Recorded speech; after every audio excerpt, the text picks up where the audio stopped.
चांगल्या तऱ्हेने मिटल्याचं आपल्याला सर्वांना माहितीच आहे। या संदर्भात ग्रामस्थांची कमिटी करण्यात आलेली आहे आणि चौकुळ आणि आंबोली गेळेमध्ये फरक असा आहे की आंबोली आणि गेळेच्या लोकांना जमिनीचं स्वतंत्र वाटप करून पाहिजे, त्याप्रमाणे त्यांच्या स्वतंत्र वाटपाला मान्यता दिलेली आहे।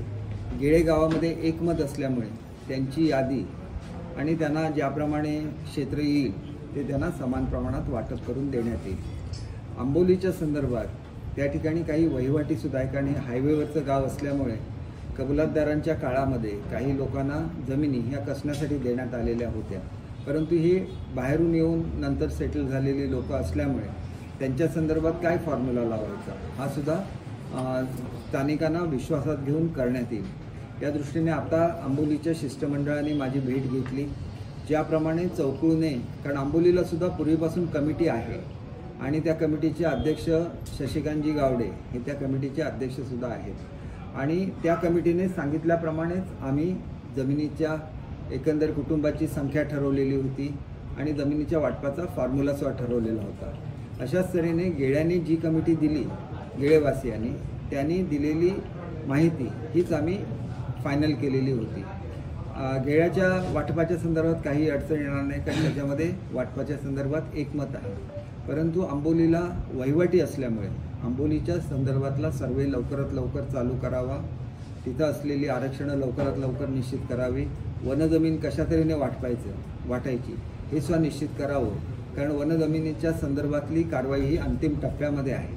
आपण जर कारवाईसाठी थांबलो आणि आचारसंहिता लागली तर मग याचं सुद्धा वाटप, एकदा वाटप सुरू झालं की मग त्याला आचारसंहितेचं कुठलंही बंधन नसतं आणि त्याच्यामुळे ज्याप्रमाणे आंबोली गेळे दोन गावांचा प्रश्न सोडवलेला होता, त्याचप्रमाणे आता चौकुळचा सुद्धा प्रश्न सुटलेला आहे। माझ्या काळामध्ये जे प्रश्न हे माझ्या मतदारसंघातले होते हे जवळजवळ सगळे प्रश्न मी सोडवलेले आहेत। त्याच्यामध्ये फक्त एक मल्टी स्पेशालिटी हॉस्पिटलचा प्रश्न राहिलेला आहे। मल्टी स्पेशालिटी हॉस्पिटल मीच मंजूर करून आणलेलं आहे, परंतु त्याच्यामध्ये जागेच्या संदर्भात राजघराण्याच्यामध्ये एक केस चालू होती आणि ह्या केसच्या संदर्भात ती केस मागे घेतल्यानंतर ह्याचं काम सुरू होणार आहे, परंतु हे सुद्धा आता अंतिम टप्प्यात आलेलं आहे काम। आज उद्या एक व्हिडिओ कॉन्फरन्सिंगवर दोघांच्याही वकिलांची मीटिंग होईल आणि मग हा प्रश्नसुद्धा संतुष्टात येईल। अशाच तऱ्हेचा प्रश्न हा तिलारीमधल्या जे जमीन मालक पुनर्वसन, ज्यांचं पुनर्वसनामध्ये जी लोकं होती त्यांचं नोकऱ्यांचा प्रश्न होता, ते वन टाईम सेटलमेंट हे त्या काळामध्ये मी करून घेतलं। ते आता लोकांना सगळ्यांना त्यांचे हक्क प्राप्त झालेले आहेत। काही लोक या संदर्भातली राहिलेली होती त्यांनासुद्धा आपण वन टाईम सेटलमेंट देण्याची व्यवस्था केलेली आहे। माझ्याकडून दोन प्रश्न राहिलेले आहेत मुख्य ह्याच्यातले। एक म्हणजे एस टी स्टँडसाठी मी मोठ्या प्रमाणात निधी मंजूर केलेला होता, परंतु कॉन्ट्रॅक्टर आणि एस टीच्या वादामध्ये आणि करोनाच्या काळामध्ये हे काम खोळंबलेलं होतं। ते एक मी असं म्हणतो की काही वेळेला देवाची कृपा असते, त्याच्यामुळे काही कामं मागे राहतात। हे आता काम BOTवर घ्यावं अशी मी विनंती एस टी महामंडळाला केलेली आहे, कारण आपला एस टी स्टँड आणि कणकवलीचे दोन एस टी स्टँड असे आहेत की हे एकदम मेन हायवेवर आहे आणि त्याच्यामुळे हायवेवर असल्यामुळे ह्याला डेव्हलपमेंटचा खूप मोठा चान्स आहे। अतिशय अत्याधुनिक असा स्टँड इथं होऊ शकेल, त्याच्यामुळे माझी अशी एक मी आता नवनिर्वाचित एस टीचे अध्यक्ष गोगावले साहेबांशी बोललेलो आहे। मी त्यांना विनंती करेन सावंतवाडीमध्ये या आणि मग BOTचं आमचं जे टेंडर आहे हे लगेच काढण्याची मी त्यांना विनंती करेन। दुसरा जो प्रश्न आहे तो तिलारीला पर्यटनाचं काम मी सुरू केलेलं आहे, परंतु MTDC कडून हे काम खूप काळ रंगाळलं आणि त्याच्यामुळे MTDCचे सगळे पैसे आता आम्ही विड्रॉ केलेले आहेत आणि आमची कमिटी हे इथली कामं करतील आणि त्याच्यामुळे तिलारीचं काम सुरू होईल। तिलारीमध्ये जो मोठा प्रोजेक्ट करायचा आहे या संदर्भात मी आदरणीय फडणवीस साहेबांची भेट घेतलेली होती आणि आता आम्ही अगोदर ह्याचं संकल्पचित्र तयार करायला लागेल। त्याच्यावेळी माझी अशी कल्पना आहे की याच्या संदर्भातले एक कॉम्पिटिशन घ्यावी आणि कॉम्पिटिशनमध्ये जी कंपनी जिंकेल त्याला फर्स्ट प्रायोरिटीने आपल्याला मग पुढचं टेंडरची प्रक्रिया करता येईल।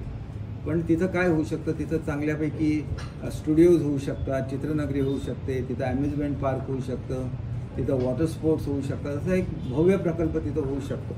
हा जर प्रकल्प खाजगी गुंतवणुकीतून झाला नाही तर त्याला इनिशियली जे पैसे लागतील ते मी सिंधुरत्नमधून दिलेले आहेत. त्याच्यामुळे डबल डिकर जी बोट आहे त्याच्या संदर्भातलं आपण टेंडर म्हणजे त्याला टेंडर म्हणता येणार नाही, ते आम्ही सबसिडी देतो. त्याच्यामुळे एक्सप्रेशन ऑफ इंटरेस्ट म्हणतात ते मी ताबडतोब जिल्हा परिषदेच्या मार्फत काढायला सांगितलेलं आहे. कारण MTDCने खूपच दिरंगाई या केसमध्ये केलेली होती. जिल्हा परिषदेचे CEO 1 आठवड्याचं टेंडर काढतील. आपल्या माध्यमातून माझ्या सर्व नागरिकांना विनंती आहे, उद्योजकांना विनंती आहे की ज्यांना याच्यामध्ये भाग घ्यायचा आहे त्याच्यामध्ये तुम्ही हाऊसबोट घेऊ शकता, त्याच्यामध्ये तुम्ही डबल डेकर बोट टिलारीमध्ये घेऊ शकता, वॉटर स्पोर्ट्सचे इक्विपमेंट घेऊ शकता. याला सगळ्याला आम्ही 30% सबसिडी ही देत असतो. जर महिला असतील तर त्यांना 35% सबसिडी आहे. परंतु जर मोठ्या बोटी घ्यायच्या असतील तर त्याला मॅक्झिमम 1 कोटी रुपयापर्यंतची सबसिडी मिळू शकते आणि अदरवाईज ही पर्सेंटेजमध्ये मिळू शकते. वॉटर स्पोर्ट्सला सुद्धा 25% सबसिडी आहे आणि जर महिला असतील तर 5% एक्स्ट्रा सबसिडी मिळू शकते. लोकांनी याच्यामध्ये सहभागी झालं पाहिजे. लोकांना विनंती करून शेवटी आणायला लागतं. सिंधुदुर्गला खूप मोठं पोटेन्शियल आहे आणि नंतर कोणी असं म्हणेल की आम्हाला संधी नाही मिळाली. 1 आठवड्याचीच संधी आहे. लोकांनी याच्यामध्ये सहभागी व्हावं, मागणी करावी. जेवढ्या लोकांना पाहिजे सबसिडी, सगळ्यांना सबसिडी देण्याएवढे पैसे आमच्याकडे आहेत. जेवढा जास्तीत जास्त विकास होईल सिंधुदुर्ग जिल्ह्याचा आणि विशेषतः सगळ्यात जास्त पोटेन्शियल हे सावंतवाडी मतदारसंघाला आहे. कारण मोपा एअरपोर्ट हा सावंतवाडीपासून टेकून आहे आणि त्याच्यामुळे लोकांनी याची संधी घ्यावी आणि जेणेकरून आम्ही आता मोठ्या प्रमाणात फॅमिलीना जवळजवळ 150 हॉटेल्स देतो आहे स्वतःच्या मालकीची बेड अँड ब्रेकफास्ट स्कीम. त्याचं जे मॉडेल आहे ते जिल्हा परिषदेच्या आवारामध्ये उभं राहतं आहे. लोकांनी ते मॉडेल जाऊन बघावं. 15 दिवसामध्ये प्रत्येकाची हॉटेल्स जाग्यावर उभी होतील अशा तऱ्हेची ती टेक्नॉलॉजी आहे. तर त्याची सगळ्यांनी पाहणी करावी. काल मी ह्याला गेलेलो होतो आपल्या आडाळीला गेल्यानंतर त्या ठिकाणी एक नवीन कंपनीने आपली येण्याची इच्छा दर्शवलेली आहे. ते जवळजवळ पहिली जी गुंतवणूक आमच्याकडे आलेली आहे ही 250 कोटी रुपयाची आहे आणि ती माउंट ब्लॉन्क वगैरे असं काहीतरी त्याचं नाव आहे. तर ते ॲल्युमिनियमची टीन तयार करतात आणि ही 250 कोटी रुपयाची ही कंपनी आहे. त्याचं भूमिपूजन माझ्या हस्तेच करायचं निश्चित ह्यांनी केलेलं आहे उद्योगमंत्र्यांनी. त्याच्यामुळे जे लोक पेपरला स्वतःचे फोटो वगैरे छापून येतात त्यांनीसुद्धा या उद्घाटनाला अवश्य यावं, भूमिपूजनाला. म्हणजे त्यांनासुद्धा बरं वाटेल. आणि त्याच्याचबरोबर कुठलाही मनुष्य जो जमीन बघायला येतो तो अगोदर जमीन बघतो आणि नंतर जमीन विकत घेतो. ही साधी गोष्ट आहे. काही लोकांना हे सुद्धा कळत नसेल तर त्यांचं काही मी करू शकत नाही. झोपलेल्याला जागा करता येतं, झोपेचं सोंग केलेल्याला जागा करता येत नाही. आणि त्याच्यामुळे मोठ्या प्रमाणात मी जी वचनं आमच्या जनतेला दिली. आता तुम्ही बघितलं की आंबोलीची लोकं होती, कारिवडीचं आमचं मंदिर होतं, कालिका देवीचं प्रसिद्ध मंदिर, त्याला गळती लागलेली होती. प्रत्येक गोष्टीला मी त्यांना घरातला मनुष्य आहे, मी करत असतो, त्याची कधी पब्लिसिटी करत नाही. परंतु लोक येत असतात, ते प्रेम कधीच कमी होणार नाही आणि हे प्रेम पिढ्यानपिढ्या आमच्या कुटुंबाला लाभलं. आणि त्याच्यामुळे असं आहे की पुढच्या काळामध्ये मी एक मॉडेल क्रिएट केलेलं आहे. कशा रीतीने महिलांना रोजगार द्यायचा, कशा रीतीने कोकणातल्या नैसर्गिक संपत्तीला वर आधारित उद्योग उभे करायचे, हे सगळं मी करून दाखवलेलं आहे. आणि ते मॉडेल पुढे नेण्याच्या दृष्टीने एक मोठी कमिटी ही आदरणीय CM साहेबांनी केलेली आणि ही कमिटी संपूर्ण कोकणामध्ये काम करेल. कालपर्यंत कोकणामध्ये रेशीम होईल असं कोणाला वाटलंच नव्हतं. आता टसर सिल्क व्हायला कोकणामध्ये सुरू झालेलं आहे. आपल्याकडे सगळ्यात जास्त ऐन आणि किन्नरची झाडं असतात. परंतु हे पाहिजे असेल, तुम्हाला लोकांबद्दल प्रेम पाहिजे, नाही तर तुम्ही काय नाही करू शकत. नुसतंच जमिनी आम्ही कमी खर्चाला विकत घेणार आणि भरपूर पैसा लोकांना वाटणार आणि शेतकरी जाग्यावर येणार, याच्या पलीकडे मी बघितलेलं नाही. तर असे पुढारी निर्माण झाले पाहिजे की ज्यांनी शेतकऱ्यांच्या संदर्भात म्हटलं पाहिजे की आज प्रांतातला मनुष्य येऊन आमच्याकडे इन्व्हेस्टमेंट करतो, तो जर 10,000ला जमीन विकत घेत असेल तर ते 10,000च्या 10,000 शेतकऱ्याला मिळाले पाहिजे. तुम्हाला कमिशन असताना कमिशन घ्या, तुम्ही शेतकऱ्याची जमीन 1,000ला विकत घेणार आणि ती 10,000ला विकणार, असं नाही चालणार. शेवटी शेतकरी हा जमिनीचा मालक आहे. त्याच्यामागे ठामपणे उभं राहण्याची भूमिका आजपर्यंत मी घेतली, पुढे सुद्धा माझी भूमिका हीच राहील. आणि त्याच्यामुळे सर्वांगीण प्रगती होत असताना त्या प्रगतीचं मॉडेल फक्त मी तयार करू शकलो कारण मध्यंतरीच्या काळात मी मंत्रिमंडळामध्ये नव्हतो.